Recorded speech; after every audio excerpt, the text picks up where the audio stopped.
প্রিয় শিক্ষার্থীরা, তোমাদের সকলকে আমাদের আজকের এই ক্লাসে স্বাগত জানাচ্ছি।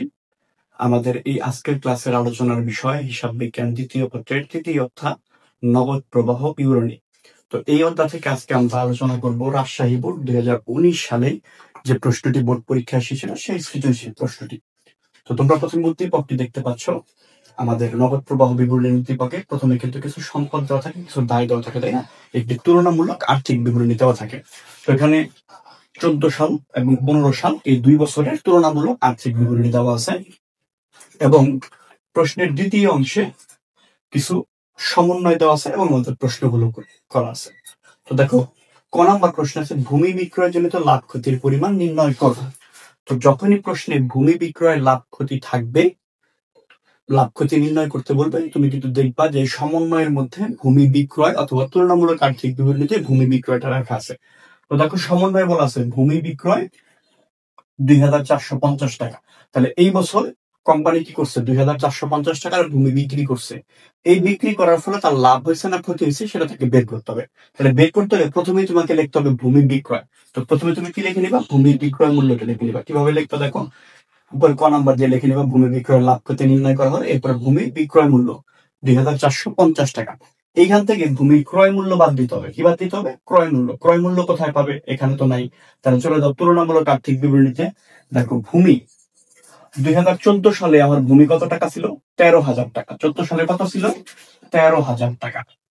2015 সালে কত হয়ে গেছে? 10,000 টাকা।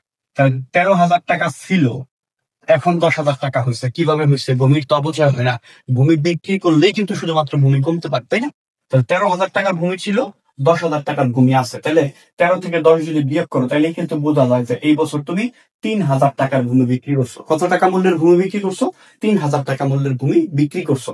তো আমরা কিন্তু সমন্বয় দেখতে পারতেছি, লেখা আছে ভূমির বিক্রয় মূল্য কত? 2450 টাকা। তাহলে আমরা এই 3,000 টাকা মূল্যের ভূমি 2450 টাকায় বিক্রি করেছি। তাহলে 2450 থেকে 3,000 বিয়োগ করি, তাহলে কিন্তু আমরা ভূমি বিক্রয় লাভ করতে পেয়ে যাবো। তাহলে দেখো, আমরা ভূমি বিক্রি করলাম কত টাকায়? 2450 টাকায়। যেই ভূমিটা 2450 টাকায় বিক্রি করলাম সেটার ক্রয় মূল্য কত ছিল? 3,000 টাকা ছিল। কিভাবে পেলাম? ভূমির 2014 সালে ছিল আমার 30,000, এখন 13,000, এখন হয়ে গেছে 10,000। আমার 3,000 টাকার ভূমি কমে গেছে। তো ভূমি কমে কিভাবে? বিক্রি করলে। তাহলে 3,000 টাকার ভূমি 2450 টাকায় বিক্রি করছে, তার মানে আমার 550 টাকা কি হয়ে গেছে? ক্ষতি হয়ে গেছে। বুঝতে পারছো কথা? তো এই হলো ক নাম্বার প্রশ্ন, ঠিক আছে? দেখো, খ নাম্বারে কি বলছে? খ নাম্বারে বলছে পরোক্ষ পদ্ধতিতে পরিচালন কার্যক্রম থেকে নগদ প্রবাহের পরিমাণ নির্ণয় করো। তো এই নগদ প্রবাহ বিবরণীর অঙ্কে কিন্তু সাধারণত এই প্রশ্নগুলোই থাকে, ঠিক আছে? পরিচালন কার্যাবলী, বিনিয়োগ কার্যাবলী, অর্থায়ন কার্যাবলী। তো এই ক্লাসগুলো মানে পরিচালন কার্যাবলীতে কোন বিষয়গুলো যায়, অর্থায়নে কোন বিষয়গুলো যায়, বিনিয়োগে কোন বিষয়গুলো যায়, এগুলো কিন্তু আমরা ভেঙে ভেঙে আমাদের বেসিক ক্লাসগুলোতে আলোচনা করেছি। সেই ক্লাসের লিঙ্ক কিন্তু এই ভিডিওর ডিসক্রিপশনে দেওয়া আছে, অর্থাৎ এই প্লে লিস্টের মধ্যেই কিন্তু সেই বেসিক ক্লাসগুলো আছে। তো সেগুলো যদি তোমরা আগে করো তাহলে তোমাদের একটু সুবিধা হবে। আচ্ছা, এরপর আমরা একটু আলোচনা করি পরিচালন কার্যাবলী বলা হয়েছে। পরিচালন কার্যাবলীতে অন্তর্ভুক্ত হয় হলো 6টি বিষয়। কয়টি বিষয় অন্তর্ভুক্ত হবে? 6টি বিষয়। তো প্রথমে আমাদেরকে নিট মুনাফা লিখতে হবে। এই নিট মুনাফাকে নিট নগদ আনতে প্রবাহে রূপান্তর করার জন্য আরো 6টা বিষয় লাগে। কি কি? অবচয়, অবলম্বন। অবচয় এবং অবলম্বন কি করতে হবে? যোগ করতে হবে। কারণ নিট মুনাফার সাথে অবচয় এবং অবলম্বন যোগ করলেই কিন্তু নগদ আন্তঃপ্রবাহ পাওয়া যায়, তাই না? তোমরা ফিনান্সে পড়েছো। আচ্ছা, এরপর থাকে চলতি সম্পদ, চলতি দায়।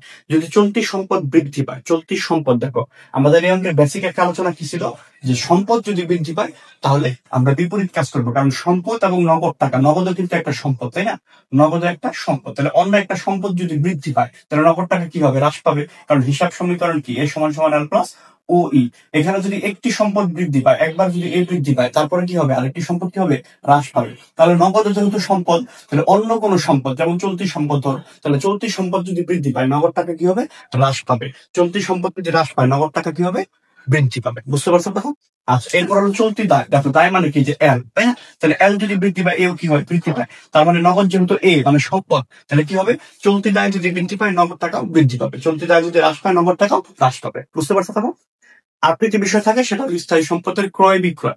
তো স্থায়ী সম্পদ ক্রয় বিক্রয়ের মুনাফা বা ক্ষতি। তো স্থায়ী সম্পদ বিক্রি করে যদি ক্ষতি হয় এটা আমরা যোগ করবো, মুনাফাটা কি করে দিব? বিয়োগ করে দিব। তো এগুলোর বিস্তারিত আলোচনা কিন্তু বেসিক ক্লাস আছে, সেখান থেকে তোমরা দেখতে পারো। তো এখন আমরা পরিচালন কার্যাবলীটা করি। দেখো, তো পরিচালন কার্যাবলী করতে আমাদের প্রথমে লাগবে লিগ মুনাফা। এই যে সমন্বয় বলা আছে লিগ মুনাফা 18,500 টাকা। তো এটা প্রথমে লিখে নিবে। যে পরিচালন কার্যাবলীত নগদ প্রবাহ নিট মুনাফা 18,500 টাকা। তো এরপর দেখো সমন্বয় প্রথমে খুঁজবে অবচয় আছে কিনা। সমন্বয় কিন্তু অবচয় নাই, তাহলে আমাদের কোথায় যেতে হবে? তুলনামূলক আর্থিক বিবরণীতে। দেখো তুলনামূলক আর্থিক বিবরণীতে কি বলা আছে? পুঞ্জীভূত অবস্থায় চালান কোটা 2014 সালে ছিল কত? 5,000। 15 সালে কত হয়ে গেছে? 7,500, মানে 7,500 হয়ে গেছে। আর পূর্বে ছিল কত?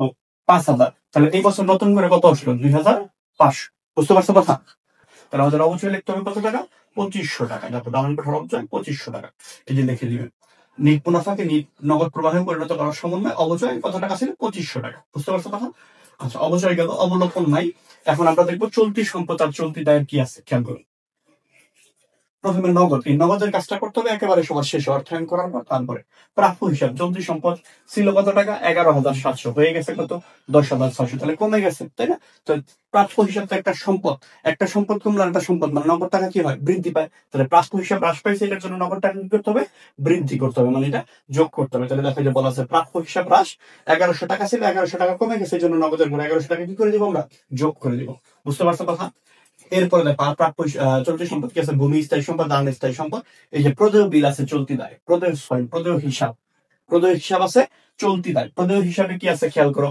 16,550 টাকা ছিল, 7,185 টাকা হয়ে গেছে। তার মানে কি? প্রদেয় হিসাব কমে গেছে। তাহলে প্রদেয় হিসাব কি হিসাব? দায় হিসাব। দায় যদি কমে যায়, নগদ টাকা কি হবে? কমে যাবে, তাই না? তাহলে প্রদেয় হিসাব হ্রাস লেখে এটা কি করতে হবে? বিয়োগ করে দিতে হবে। এটা করতে হবে বিয়োগ। টাকা যে প্রদেয় হিসাব হ্রাস লেখে আমরা 9,365 টাকা বিয়োগ করে দিলাম। এই পার্থক্যটাই কিন্তু 9,365 টাকা, এখানে দেখে দিতে পারো। তো এরপরে দেখো আর কি আছে, চলতে তাই আর কিছু নাই। তো আমরা কিন্তু ক নাম্বার করেই কিন্তু দেখতে পারছি যে আমাদের ভূমি বিক্রয়ের ক্ষতি আছে, তাই না? তাহলে ভূমি একটি স্থায়ী সম্পদ, স্থায়ী সম্পদ বিক্রয়ের ক্ষতি কি করতে হয়? যোগ করতে হয়। তাহলে 550 টাকা যোগ করে দিব। এখন এগুলোর ক্যালকুলেশন করবে, এই তিনটার যোগ আর এটা বিয়োগ কত হয়? 5,215 টাকা। এই 18,500 থেকে এটা বিয়োগ করে দিবে, তাহলে আমরা পেয়ে যাবো 13,285 টাকা। এটাই হলো পরিচালন কার্যাবলী হতে নিট নগদ প্রবাহ। ঠিক আছে? তো তোমরা বেসিক ক্লাসগুলো করলে তোমাদের কিন্তু বুঝতে আরো বেশি সুবিধা হবে। ঠিক আছে? তো এখন দেখো গ নাম্বারে কি আছে? বিনিয়োগ এবং অর্থায়ন কার্যক্রম হতে নিট নগদ প্রবাহ। তো বিনিয়োগ কার্যক্রমে কোন বিষয়গুলো যায়? বিনিয়োগ কার্যক্রমে যায় স্থায়ী সম্পদ আর বিনিয়োগ।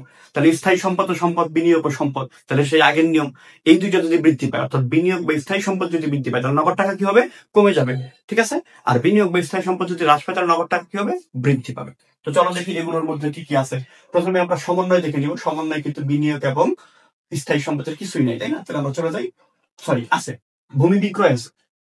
ভূমি বিক্রয় কত টাকা আছে? 2,450 টাকা। তো ভূমি যদি বিক্রি করি, তাহলে আমার কি হয়? স্থায়ী সম্পদ কমে যায়, তাহলে নগদ টাকা কি হবে? বৃদ্ধি পাবে। তাহলে বিনিয়োগ কার্যক্রমে কি লিখবে? ভূমি বিক্রয় 2,450 টাকা। বুঝতে পারছো কথা? আচ্ছা, এবার চলে যাই আমরা তুলনামূলক আর্থিক বিবরণী। দেখো স্থায়ী সম্পদ ভূমিতে আমরা লিখলাম দালান কোঠা 35,000 ছিল, 35,000 আছে, কোনো পরিবর্তন হয়নি, তাহলে এটা তার কিছু করা লাগবে না। এখন অর্থায়ন, অর্থায়নে কি কি যায়? শেয়ার মূলধন, ঋণ এবং লভ্যাংশ প্রদান। শেয়ার মূলধন, ঋণ এবং লভ্যাংশ প্রদান। তাহলে দেখো শেয়ার মূলধন কি আছে? সাধারণ শেয়ার মূলধন ছিল 34,500, হয়ে গেছে 37,500। তার মানে 3,000 টাকা কি হয়েছে? বৃদ্ধি পেয়েছে। তাহলে 3,000 টাকা কি হয়েছে? বৃদ্ধি পেয়েছে। তাহলে এ সমান সমান এল প্লাস ও ই। ও ই মানে তো মালিকানা সত্ত্ব বা মূলধন। তাহলে এটা যদি বৃদ্ধি পায়, নগদ টাকা সম্পদ কি হবে? বৃদ্ধি পাবে। তাহলে শেয়ার মূলধন 3,000 টাকা বৃদ্ধি পেলো, তার মানে কি হবে? নগদ টাকাও 3,000 টাকা বৃদ্ধি পাবে। নগদ 3,000 টাকা বৃদ্ধি পাবে, মানে এটা যোগ করতে হবে। শেয়ার ইস্যু বা শেয়ার মূলধন বৃদ্ধি লিখতে পারো 3,000 টাকা। ঠিক আছে? এরপরে দেখো কি আছে, ঋণ কিন্তু নাই, তাই না? ঋণ কি আছে? ঋণ নাই। লভ্যাংশ প্রদান, আমরা আগে লভ্যাংশ প্রদানটা দেখবো সমন্বয় আছে কিনা। যদি থাকে তাহলে ওইটা লিখে দিব, না থাকলে সংরক্ষিত আয় থেকে বের করতে হবে। দেখো লভ্যাংশ প্রদান লেখা আছে, নগদ লভ্যাংশ প্রদান 16,935 টাকা। তো লভ্যাংশ প্রদান করলে কি হয়? নগদ টাকা কমে যায়, এই জন্য এটা আমরা বিয়োগ করে দিব। তাহলে এই যে দেখো লেখা আছে লভ্যাংশ প্রদান এত টাকা। তো এখন ক্যালকুলেশন করে ফেলো, এটা যোগ এটা বিয়োগ, বিয়োগ করলে কত? এত টাকা। তাহলে দেখুন এখানে দুইটা শুধু বলছে, পুরোপুরি অর্থায়ন করতে বলছে, পুরোপুরি নগদ প্রবাহ বিবরণী করতে বলবে না, এই জন্য আমাদের আর নগদ টাকার কাজটা এখানে আসবে না। তাহলে বিনিয়োগ কার্যক্রম হতে নগদ প্রবাহ এতটুকু, অর্থায়ন কার্যক্রম হতে নগদ প্রবাহ এই পর্যন্ত।